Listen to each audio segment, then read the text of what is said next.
What's up, gamers? DreamcastGuy here, and this is my brutally honest review of The Medium. Ever since the Xbox Series X came out, I've been kind of waiting for a good exclusive, something that manages to be truly next-gen for the Xbox, something that wouldn't run on my last-gen tech, something that's just so big and so cool and so graphically impressive, it feels like it's going to do something that's just completely new. And sadly, The Medium is not that. This only runs on Xbox Series X, Xbox Series S, and the PC, and I kinda hoped that it would be something that would push the boundaries, especially because I am a big horror fan. Anybody who's been subscribed to this channel knows that I'm completely obsessed with good scares, great bumps in the night, and really, really good monster design. And there is a lot of stuff in this game that is very, very much a problem. And I mean, it's pretty clear that this isn't going to be winning any freaking Game of the Year nominations. But instead of being incredibly negative, I want to start off with the positives because there are certain aspects of The Medium that I do honestly admire.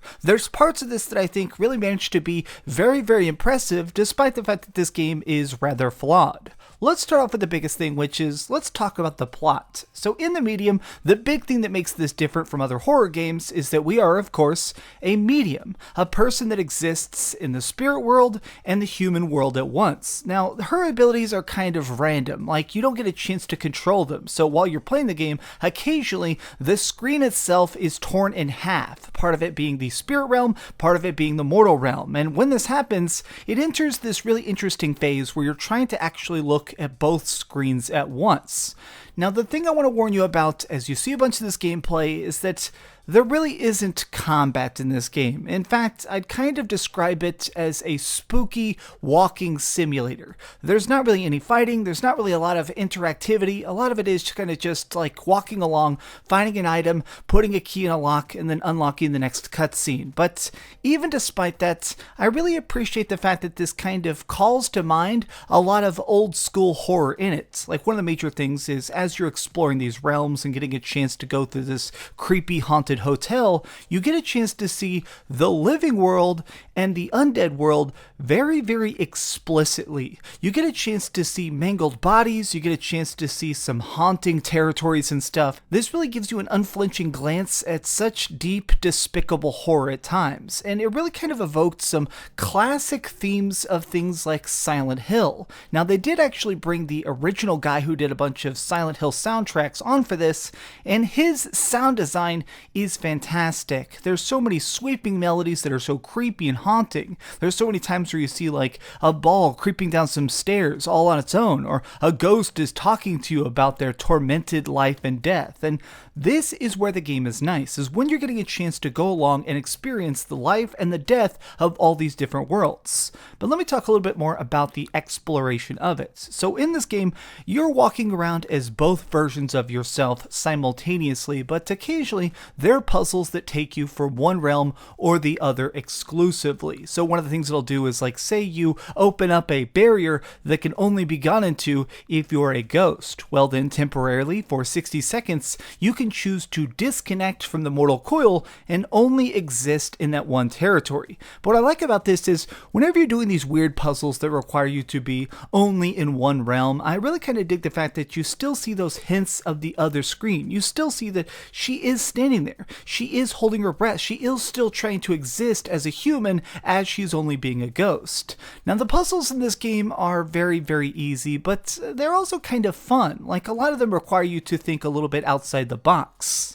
Like, one of the things is that there is a lot of unlockable features in this, a lot of like optional puzzles that give you some extra lore and stuff about this hospital, because clearly a lot of freaking people have died here, like horrible, awful deaths, and not just by natural causes. So whenever you get a chance to find these glimmering items, you get the chance to decipher them and see extra glances into the chaotic downfall of this entire freaking hospital. And I dig that. I really like the fact that there is this huge living interaction to this undead world. It really makes it feel like the character that's most prevalent is, ironically, the setting itself. Getting a chance to just learn about this world, getting a chance to see into its dark backstory is perhaps the story I liked the most. Because, well, really, to be perfectly blunt, The main plot is not super great, so we've come here to try and just discover what's going on. We're just so casual about it. Our hero, as you're going around, she is very, very jovial. Like, a lot of times she will straight up crack jokes as she's looking at these horrible mangled bodies, kind of just being very nonchalant when there's mutilated children. I mean, it is incredibly dark, but maybe it's just because her entire life she has walked in both paths. After you've seen probably 1,000 ghosts in your lifetime, it's difficult to take them as seriously. But moving on past that, let's dig into the gameplay, because here's where I feel like the biggest drawback takes place, because really there isn't much of it. So occasionally you get hunted by this giant tall creature that looks like something out of a Guillermo del Toro movie, and while you're creeping along, it's pretty much just hide and seek. He's not very aware, he can't see very great, he does say some really spooky lines and stuff, but typically if you hold your breath and you stay crouched, sometimes you could walk straight through him. Like, the guy is just so dumb. Like, there are certain games that I feel like are made to be beat. They're not made to be challenging, they're not made to actually impress you or scare you. Like, this game, it is made to be beat. It is made for you to be able to just easily progress and get to that next cool cutscene. So a lot of times, even when this monster shows up, you can pretty much just walk away. And to me, this is a detriment. Now, I think that they should have gone one of two different directions. They either should have made a lot more gameplay and had us have a combat system or a ghost gun or something that actually makes it where we're playing more of a part in the chaos of this world, or they should have done no combat and just embraced the walking simulator. Instead of trying to have these little tiny moments here and there where we're trying to play hide and seek, just make it all about the plot. Because frankly, I think that the parts of this that I did enjoy is there are some extremely spooky cutscenes, times where they're showing you both realms at once. Seeing the living world and the dead world just stacked on top of each other is actually really, really effective and making times feel really creepy, even when you're just having what would seem to be a very, very normal conversation. This is really kind of just, it's something that honestly kind of blew me away, because even when I'm going into a scenario that seems like it's going to be boring, I appreciated the acting and what they were trying to convey. I just wish that they managed to do a bit more with making it where it feels like there is a cost to this. The main character doesn't really seem to care that much. A lot of the people that are stuck with this monster don't seem to care very much. Like, a lot of people seemed way too relaxed, and that to me is a big drawback, because if I was more emotionally attached to this, it would actually be frightening. Because as it stands now, the biggest detriment to the medium is that it's not scary. Like, frankly, it never really made my heart race, it never gave me any jump starts. Like, the whole game is kind of a chill, spooky experience.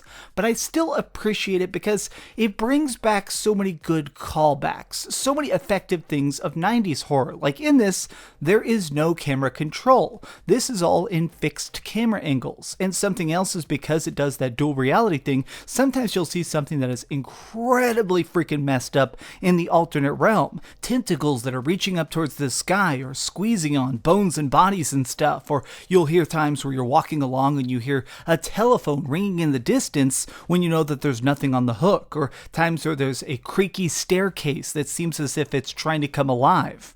These moments are spectacular. Like, the ambiance of this is some really well built scares, but the fact that I know that I'm never going to get grabbed, I'm never really going to get killed, it makes it where I can't really be that sucked into the threat of this world, since I know that it's basically just a fun little joyride until you reach the end. It took me about 9 hours to complete this game, and I did search for most of the collectibles, I did pretty much every piece of side content, and I certainly enjoyed the ride. This is on Games Pass. I think it's something that, if you have Games Pass, is certainly worth trying. If you're a horror fan, it's definitely worth checking out, but additionally, it's hard for me to say that this is a great game. It's something I had a good time with. As a horror fan, I was very, very interested in some of the techniques they managed to employ, but saying it's a great game is a step too far. Okay, so we've heard some good and some bad, but let's go to the ratings board and put a big number on it. I am giving the medium a 7.5 out of 10.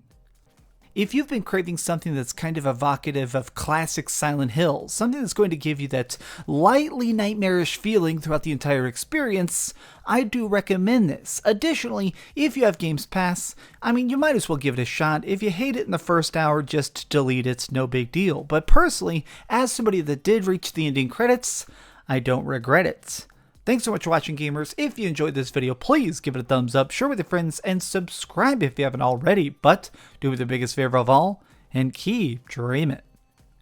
I do want to say here at the end that whoever did the voice acting for the monsters, that stuff was messed up, dude. That stuff was messed up. Thanks so much for watching that video. If you want to see something else, you can always click this link to see what I put up last, or, subscribe and see what's coming up next. Also, I promise that whatever I do, it'll try not to suck.